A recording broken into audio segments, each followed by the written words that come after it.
Good morning and welcome to another episode of Unscripted and Unchained RPG Review. I am DM Bluddworth, and as you can see by the graphics, today's video is a Session 4 recap of my Advanced Dungeons & Dragons First Edition Greyhawk campaign. So if you've been following these along, and obviously I will link this to the playlist so that you can see all of them if you haven't been following along. This is my newest campaign that I started about 5 weeks ago, and we have been consistently getting together every Monday night from 7 p.m. to 10:30 p.m. Eastern Time for our game sessions, and then I have been putting together these session recaps, which I then make public on Thursday night, 7 p.m. Eastern Time.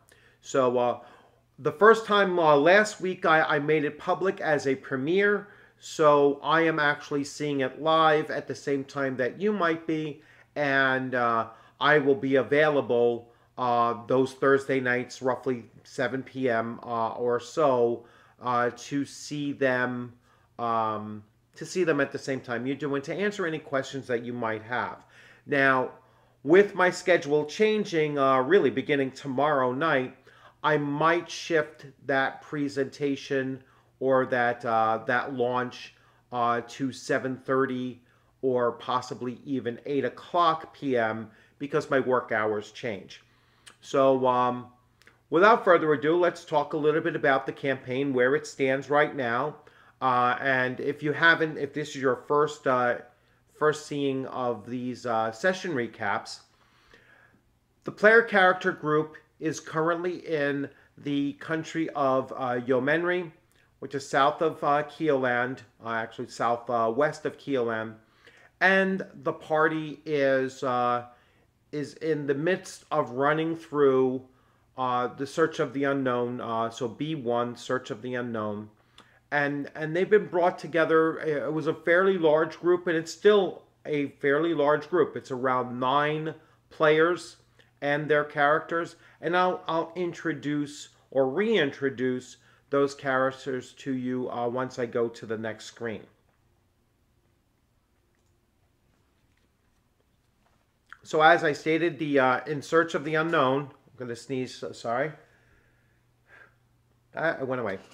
And I started putting the characters in alphabetical order, and this is using Roll20. So you can see down here in the bottom left-hand side, I have the character tokens utilizing Roll20, and this is a page that I keep on Roll20 just so I can keep track of who is there and some of the basic stats. So as the characters are taking damage and they're modifying their character sheet, it actually automatically adjusts their health bar above their token. So let me read off alphabetical. So I list them alphabetical, and then I have other tools on the side where I can tell what's their initiative order or what's their declaration order, and I'll talk a little bit about that as well. So Almeric is a Grey Elf fighter magic user being run by Blaine, and you have him right here at the very top left-hand side, and going in order from left to right. Then we have Angus, a human ranger run by Kelly. We have Breeze, an elf cleric, pretty sure he's a high elf, run by Empty Inside. Then we have a new addition to the group, that is Cedric, the human magic user run by Ivan. Another addition to the group, Ennis, a human fighter run by Jean. Third addition to the group is Candrius, a human paladin run by Alan. Crandon, a halfling thief run by Vincent. Mirador, a human cleric run by Mirador. Sparrow, a half-elf druid run by Lee. And myself as Dungeon Master. So These are the both the old players that have been through sessions 1, 2, and 3, and a group of new players that have joined the party. If you were following through the first couple of sessions, you know that some players their time schedules changed and they can no longer consistently make the Monday night schedule.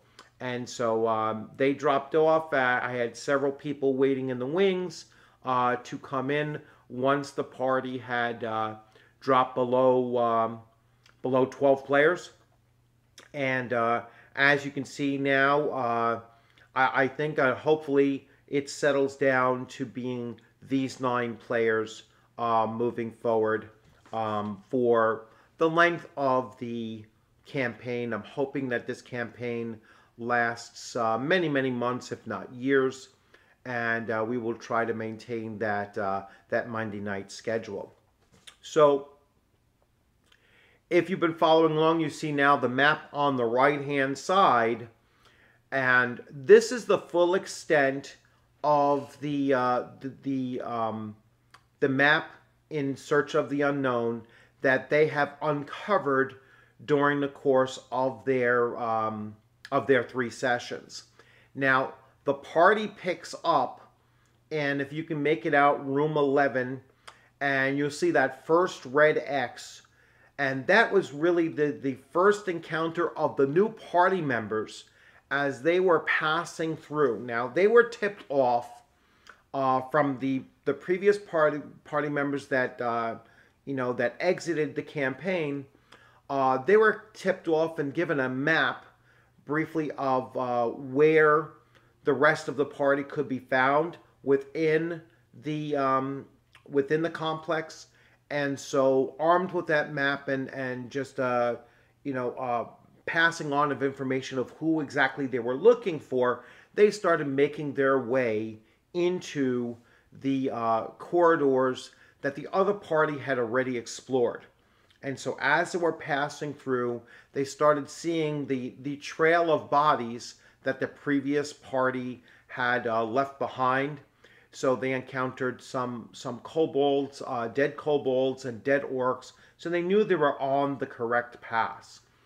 As they turned that corner leading up towards the red X, they weren't aware of that secret door. The rest of the party was actually holed up in that secret room there to catch some rest. They had already delved into the dungeon for between 6 and 7 hours, and so they were looking to rest up there at least briefly before they delved any further through. So the new party members ended up encountering at that red X, turning the corner, there were 6 orcs on patrol through the complex.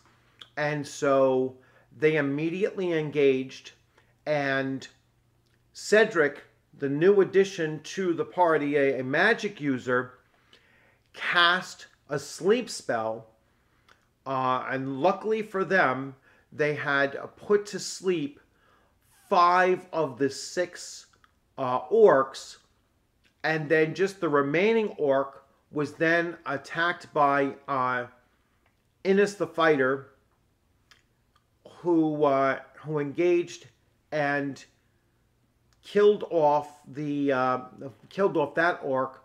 However, he took 2 points of damage in that combat, and later on he was healed by Cedric. Now, I know I said Cedric was a magic user, but Cedric also had the non-weapon proficiency of natural healings, and so he was able to bind that wound within 1 round of it being felt, and so he was able to heal up Innes those points of damage that he took in the combat round. And it was because of the noise of that combat that the that the other party members, finally poked their head out, and they could see this group of four adventurers that they saw them finishing up the orcs, and so they basically confronted them. Who are you? What are you doing here? And it was explained, and so the party then came together, and so we once again have the full group of 9 PCs together, and they're going to continue to delve through this complex, looking for more hints or clues about whatever happened to the original occupants of the stronghold of Quescaton. As they start pushing through, you can see the yellow path. They start working their way, and they go around that semicircle and then come in through this door. And during their travels, they are still utilizing their protocol of searching doors and checking for traps and lockpicking if they need to. And the new magic user is utilizing his familiar, which is a crow, and he's sending that crow ahead to look around various corners and such, but he's not letting the crow fly so far that it's certainly out of the range of him still getting his hit point increase from the familiar, but also he obviously doesn't want his familiar to become harmed in any way. So even though this little, you can see here just below the room 16 that there is a hallway that extends down to the south. That was the crow flying down that distance, and not the party. And then there's a reason why it only goes down that distance, and I'll explain a little bit further on. They come to this room 16, and they enter into this room, not fully realizing at the time that that room is going to teleport them to the room just north of it, room 15.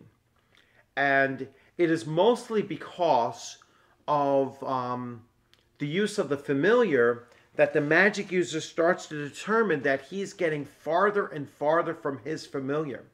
Now, not every member entered room 16. One stayed behind outside the hallway. And he sees the crow flying down this hallway, then suddenly turn back and start heading back up again. And that kind of tips him off that there's something going on, that the rest of the party is no longer there, but possibly further down the hallway. So he and the druid begin to follow the crow up and around this corner, and they eventually all come together over in front of room 15. That's kind of near the archway, that little alcove right there, and that's where they meet up again. And they remove the hinge from the door from its hinges at room 15, and the magic user is kind of testing out his theory that there was a teleportation. So they take the door off its hinges. He tries to walk over the threshold, and the rest of the party sees that he disappears. But when he reappears in room 16, the door is still up. All right, and then they go about the process of changing the hinges on, removing the door from that hinge, just so that they can be aware of the fact that, that is indeed the fact of what's going on, is that they're going back and forth. Now, during this time that they're removing doors and doing all of that, there were also random encounter rolls being made, but they didn't encounter any random encounters during that time. So they then continue to pass up towards the north, and they start coming around, and they finally they discover this room 13. And they enter room 13 now. This is where a fairly major battle takes place that that wasn't exactly, expected to be a major battle. And I'll explain how that really came about. So they come to the door, they go through their normal procedure. Within the room, that unbeknownst to them, there were 5 orcs. These 5 orcs are working inside. This is like an instruments room, so there's a bunch of tools and all kinds of things inside this room. And the 5 orcs are working inside this room. 3 on the one side, the more western side of that door, and the other 2 on the opposite side. So the door swings in. And the paladin and the cleric step in through that door. They cannot see the other 2 orcs on the other side of that door. And none of the other party members actually enter into this room. Suddenly there's a combat between the paladin and the 3 orcs on that side of the door. So he immediately engages them, and they, obviously attack him as well, and he kills the first orc, and the second orc, which had a battle axe, hits him with a very, very severe, hit. At that point, the cleric says, "I'm going to forgo any of my actions and prepare to heal the paladin."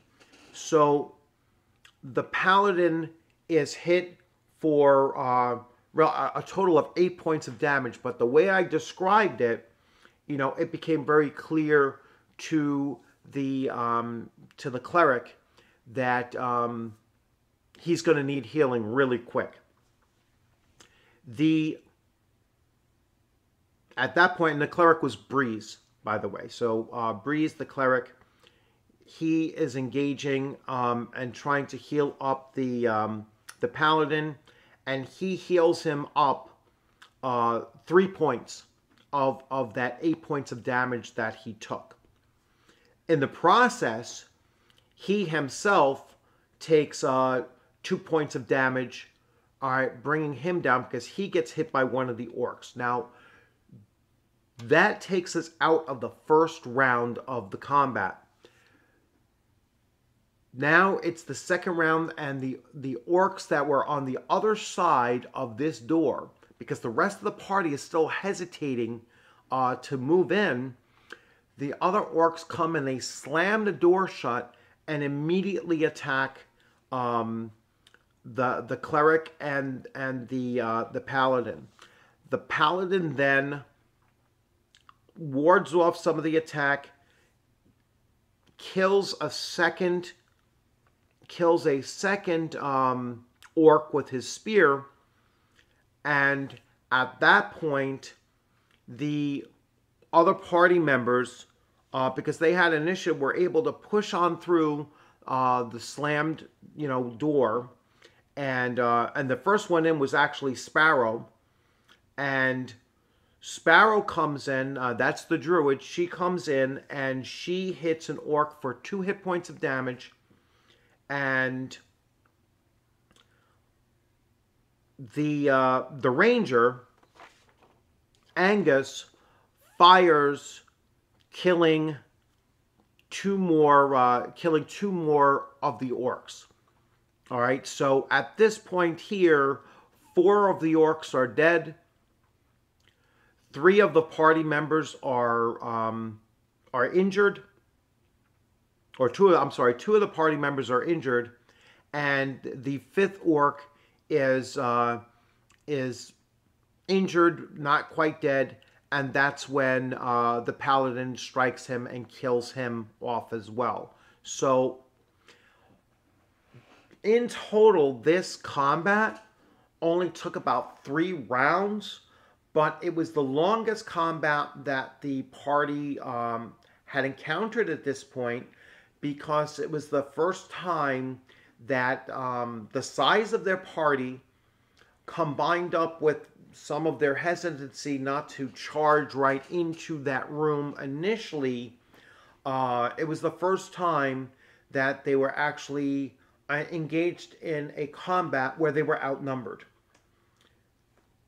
Once the rest of the party members came into the room and they started sorting out everything, they started looking through this implementation, then they started to think about healing the other party members, all right, in which they ultimately did. They healed up everyone, because remember, there are 2 clerics in the room, and plus some of the party members have natural healing ability due to their non-weapons proficiency bonus, that they can apply some of their healing salves, which they're also depleting as time goes on as well.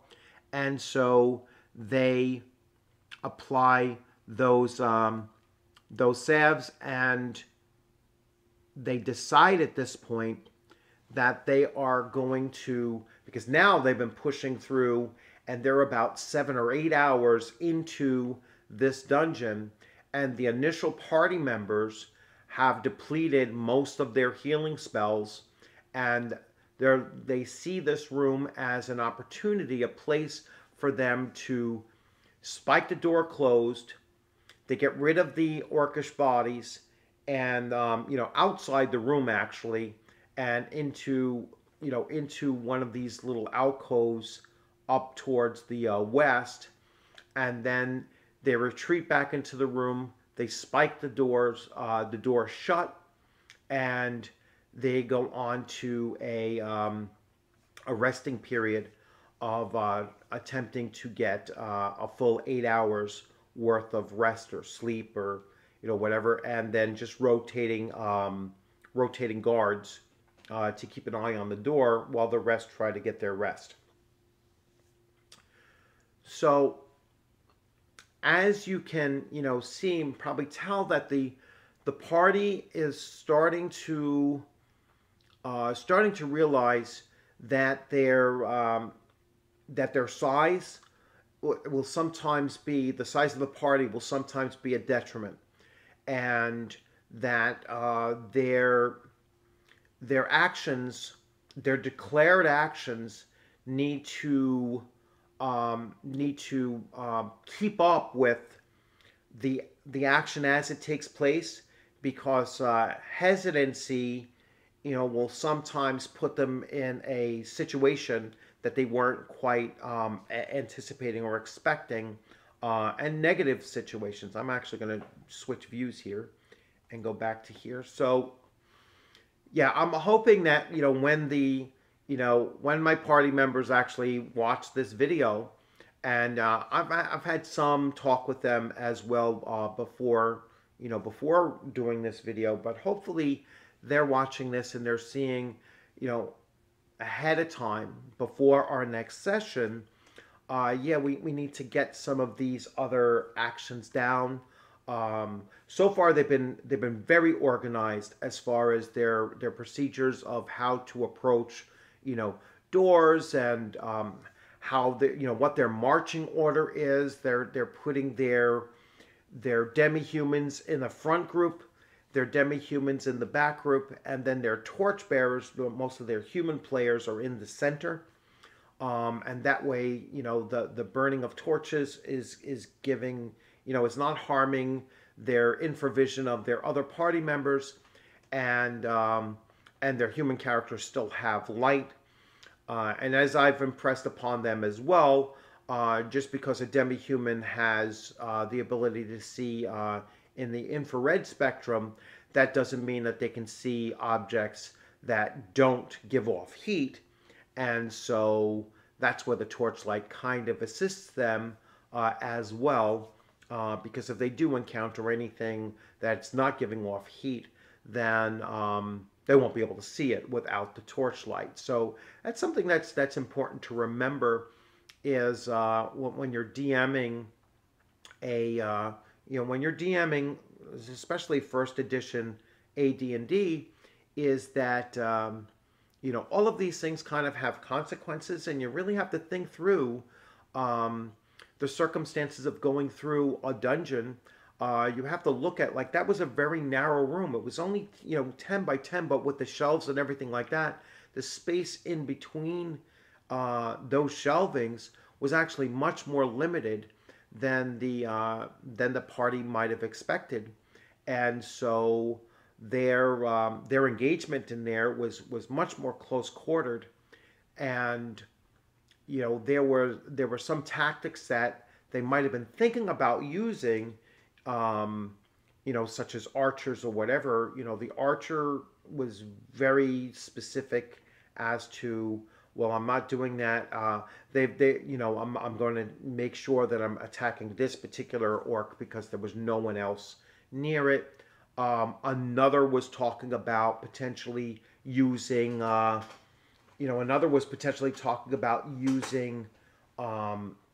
oil flask in the situation, and then decided against it because of the splash damage. So these are the things that are coming up that are going to be very interesting to see how they continue to navigate through these dungeons with such a large party, and still come up with a sequence of doing things. So procedures of doing things that still maintains an effectiveness regardless, and hopefully without splitting the party up and going in different directions, because that usually falls that usually turns badly. So hopefully they keep that in mind as well. So once again, another really successful session. A lot of time was spent just introducing the new players to the rest of the party. So now that we're gotten through that and they're starting to hammer out some of these procedures, hopefully they will move forward and and have a great session 4 where they can cover more ground and start delving a little bit more deeper into this complex, and discovering some more secrets about the place. So once again, thanks for joining during this video. I hope you enjoy watching it in real time once it posts Thursday night. So tomorrow night at 7 p.m. or possibly 7:30. I might actually push it to 7:30. So you're actually not going to hear that until I actually post it. But yeah, going forward, it will be 7:30 instead of 7 o'clock. And again, thanks for joining. Hope you like these videos. If you do, please give it a thumbs up. If you have any questions or comments, leave them in the comments section. I encourage my players to come on and answer your questions if you have anything about them. I am getting ready to start doing spotlights of my players who have been consistently there from session. Every time a player hits 5 consecutive sessions, their character becomes the possibility of being a focus for a video, which I will focus on them during these recaps, and I'll go over the character and talk about the character. Hopefully the player will talk about his or her character as well, and that'll be an added feature to these recaps as well. So again, thanks for joining. If you haven't subscribed, please consider subscribing, and I look forward to seeing you on the gaming screen sometime soon. You have a great afternoon. Take care.